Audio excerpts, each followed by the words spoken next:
I'm here with Jim McDonnell, winner of the Beneteau 40.7 class here at the Sperry Topsider Chicago NOOD Regatta. So Jim, tell me a little bit about your team for the weekend here in Chicago. Well, we're a pretty core team in terms of number of years that we've been together, which always helps, obviously. Typically we sail with anywhere from 10 to 11, and probably out of that 10 to 11, 90% are repeat team members, so it really does help the operation of the boat, and I think that probably shows in some of our consistency.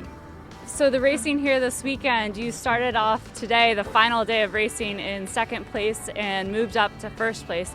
Tell me a little bit about how that happened, how you made the win happen today.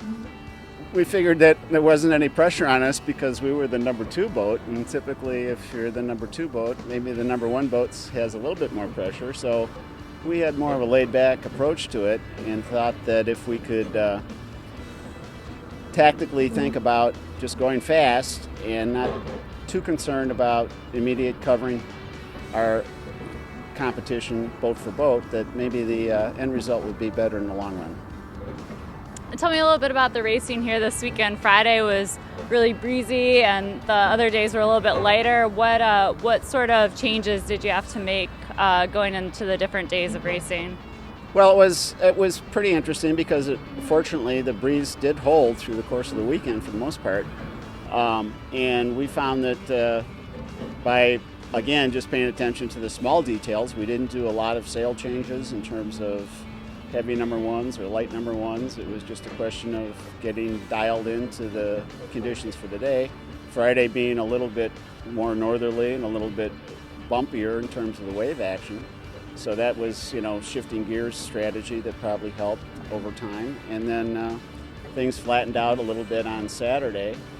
The wind shifted a little bit more to the right, which would have been an eastern direction. And we felt the boat could have pointed a little higher, which we did, and we set it up accordingly. And I think that paid some dividends. And then today, a similar situation, even though the wind moving farther south, the lake was still fairly flat, so we sort of set up for a high point condition in the windward marks, or windward upwind legs, and I think our boat speed was effective. Great. And lastly, can you tell me a little bit about your boat name? I know there's a little bit of a story behind that. Well, Spanker, typically is a name that has different connotations. So when we purchased our original boat, which was like 4 boats ago, we wanted a name that was simple to say, simple to spell, and simple to read. And I think it was someone's niece or nephew found Spanker in the Encyclopedia Britannica, that's how old I am, and they were still around, saw Spanker, and the definition was a sail that helped steer in a 4-masted schooner. And so consequently we thought, well, Spanker, that's a nautical version of the word, and it just seemed appropriate for our commitment to keeping things simple.